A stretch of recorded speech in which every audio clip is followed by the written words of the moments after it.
Bom, o nosso assunto de hoje é a apostila 9 e nós vamos falar sobre as duplicatas. A primeira questão que eu gostaria que vocês atentassem para a duplicata é que a duplicata é um título de crédito causal. Até agora, eu sempre expliquei para vocês que existe um princípio que é chamado princípio da abstração. O princípio da abstração, ele implica em dizer que a pessoa cria o título e o título se abstrai do motivo que o criou, né? Então isso significa que você emite uma nota promissória e você não coloca na nota promissória a origem da nota promissória, do que gerou aquela nota promissória. Mas os títulos de créditos causais não. Os títulos de créditos causais ficam dependentes da causa que o criou. E para você entender melhor isso, nós vamos fazer uma breve reportagem sobre o surgimento da duplicata. Mas você já pode começar a entender então que, ao contrário dos demais títulos, a duplicata só pode existir se houver uma venda a prazo ou uma prestação de serviços. Venda a prazo por quê? Porque na realidade você pode até emitir uma duplicata à vista, mas você não vai pagar na hora. Ela pode até vencer no mesmo dia, mas você, a pessoa que compra, não paga na hora, porque se ela pagasse na hora, ela não precisava da duplicata. Então a duplicata aparece atrelada a uma nota fiscal, que seja uma nota de venda de mercadoria, uma venda mercantil, ou uma nota de prestação de serviço. Mas o fato é que, para você emitir a duplicata, você precisa colocar o número da nota que deu origem, né? Então, por isso que nós vamos dizer que as duplicatas são títulos de créditos causais. Ou seja, trocando em miúdos, elas dependem de uma causa para surgir.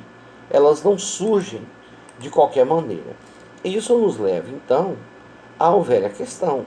Para você emitir uma duplicata, você precisa ter uma nota fiscal. E para você emitir uma nota fiscal, você precisa ter CNPJ. Então, a partir daí, nós vamos ter uma outra questão a ser discutida, que é a questão da realização da venda.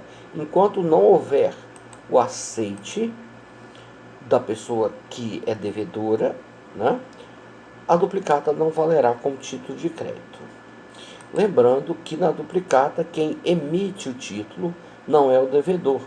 Na duplicata quem emite o título é o credor, que envia o título para o devedor dizer se aceita ou não a promessa que um dia ele fez quando ele comprou a prazo do fornecedor, que é o emitente da duplicata.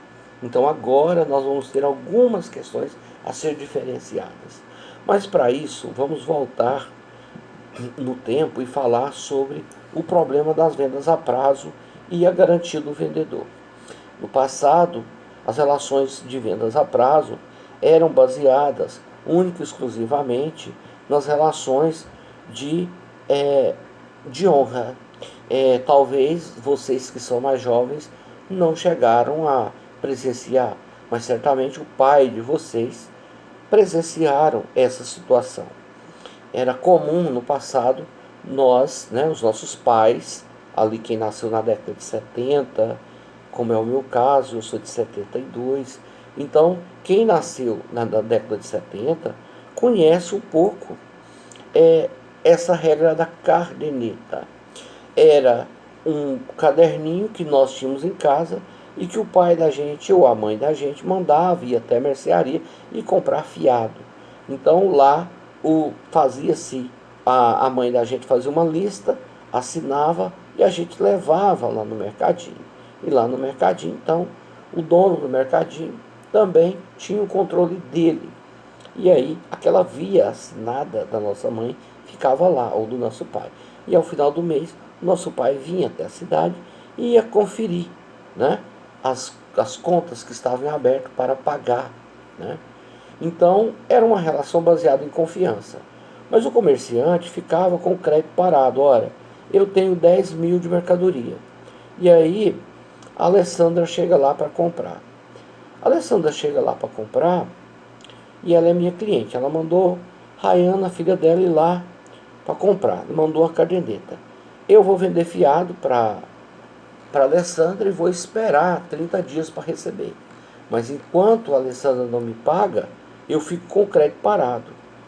E os vendedores tinham grande dificuldade com relação a isso, porque eles queriam muito, né, um título que pudesse facilitar a vida deles, para poder cobrar da pessoa, fazer dinheiro presente com dinheiro futuro e cobrar, obviamente, da pessoa futuramente, né, aquela dívida.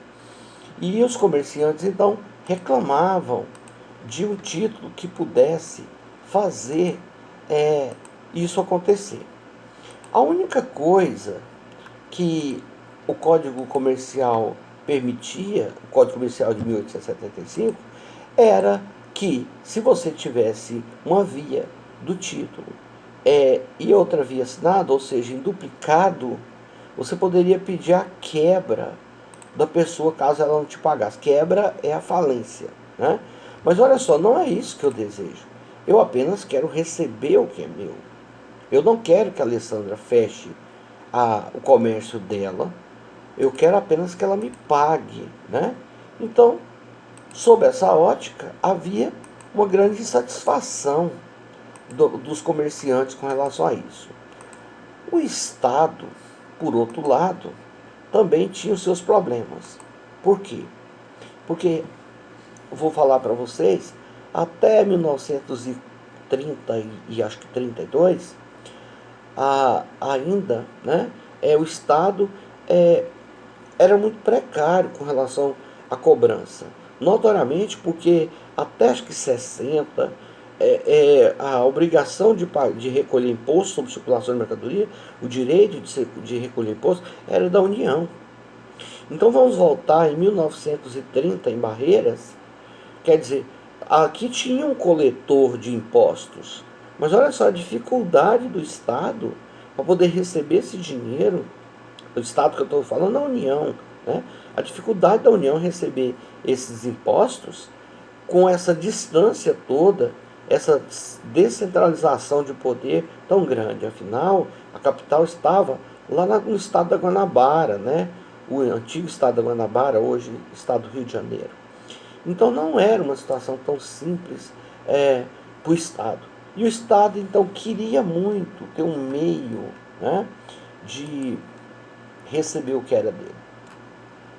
Então, resumindo, até aqui, nós temos uns comerciantes insatisfeitos, querendo um título comercial, né? Não nota promissória, não letra de cama, mas um título comercial que permitisse a ele vender a prazo, descontar a duplicata no banco e fazer dinheiro presente com dinheiro futuro.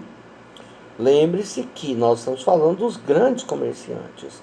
Então, trocando os exemplos, vamos dizer então que eu seja o comerciante, eu esteja em Salvador, e o Bruno, né, eu sou o grande comerciante, tenho um grande armazém em Salvador, e o Bruno tem aqui um mercado em Barreiras. Então o Bruno vai até Salvador trazer mercadoria para vender em Barreiras, né? Naquela época tinha que vir, né, até Juazeiro de trem e depois de Juazeiro para cá de balsa, né, até chegar a mercadoria aqui. Haja vista muito difícil vir no lombo de burro dessa distância, né? Aí já existiam alguns caminhões, mas ainda era, né, muito rudimentar, as estradas não estavam prontas para isso. Então, para todos os efeitos, de um lado tinha eu, comerciante, querendo um título que pudesse resolver o meu problema. Do outro lado, tinha o Estado querendo receber o imposto dele, né? E aí o Estado vai unir o útil ao agradável. E aí o Estado achou um meio muito legal de poder receber o imposto dele. O Estado editou uma lei, né? Uma lei orçamentária em 1919, do ano de 1914, e o Estado, a partir dali, dizia o seguinte, que se o Bruno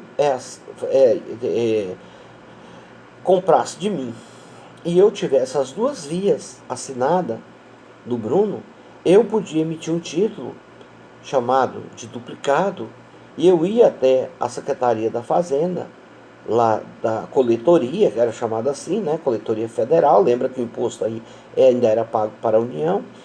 Pagava o imposto, o coletor de impostos me dava um selo, eu selava aquele documento, aquela nota fiscal, e com aquele selo da nota fiscal, a lei equipararia a minha nota fiscal à letra de câmbio. Então, a partir daí, parece que o Estado achou um jeito de receber o seu imposto. Haja vista que eu vou pagar o imposto para poder ter o direito ao selo.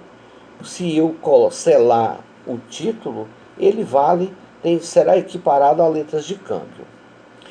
Bom, os comerciantes não ficaram muito satisfeitos com relação a isso. Por quê? Porque os comerciantes achavam que era injusto essa sistemática. E eu vou explicar no próximo bloco por que os comerciantes achavam injusta essa sistemática de pagar o imposto para depois ter direito